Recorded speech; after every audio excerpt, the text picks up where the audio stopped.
Hi everyone, welcome back to our blog. Today's topic is a really exciting topic. It is multiple offers.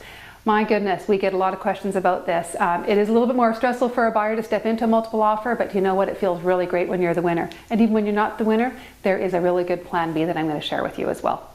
So the question sometimes asked is it legal for a seller to entertain more than one offer? Is that permissible? Absolutely it is.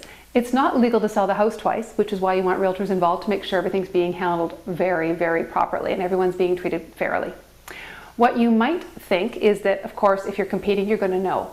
And in most cases, you will. In most cases, the seller is going to want all the buyers to know, hey, you guys, you're competing for this property. That's how hot my property is. But there are circumstances where, for various reasons, a seller will, in writing, and it has to be in writing, instruct their realtor to not disclose that they are currently entertaining more than one offer. They do not have to tell you if there's lawful written instructions to their realtor.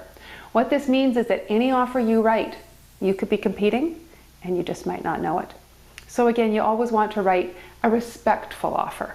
You want to get the best price you can, the terms that you want, but the best way to get that is to write a respectful offer that appeals enough to the seller that they're going to engage and negotiate fairly with you.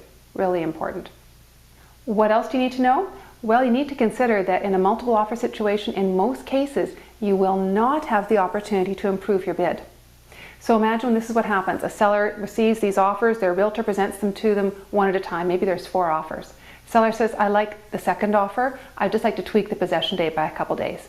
The other 3 buyers won't even get a chance to improve their bid. Really important to be aware of that. You've got to go in with your best bid up front if that's the house you really want to own and not just make an offer on. Again, that's where you really need the advice of your realtor in terms of how you're going to be negotiating that. So if you're successful, fantastic. You're going to feel on top of the world because you've beat out everybody for an awesome property. It's a great feeling. And if you're not successful, you still have a plan B potentially. The seller may be open to you being what's called a backup offer. What that means is simply that should the first offer for any reason fail to become a firm offer, in other words, maybe the buyer couldn't get their financing or something else went sideways, your offer automatically becomes that first offer. Now, that's a really nice position to be in if that's a house you really, really want.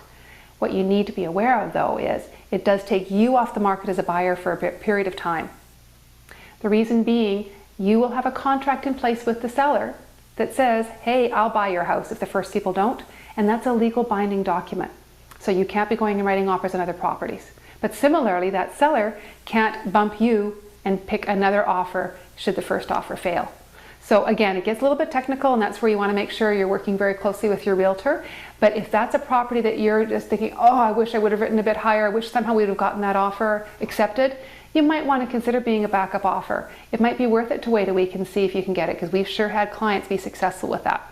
So again, a little bit technical today in terms of some of the details, but it really important information.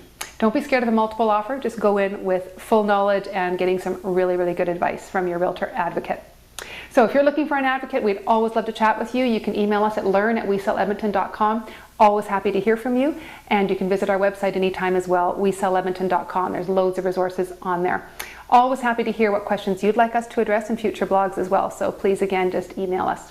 In the meantime, have an awesome day, make it a great week, and we'll catch up with you next time.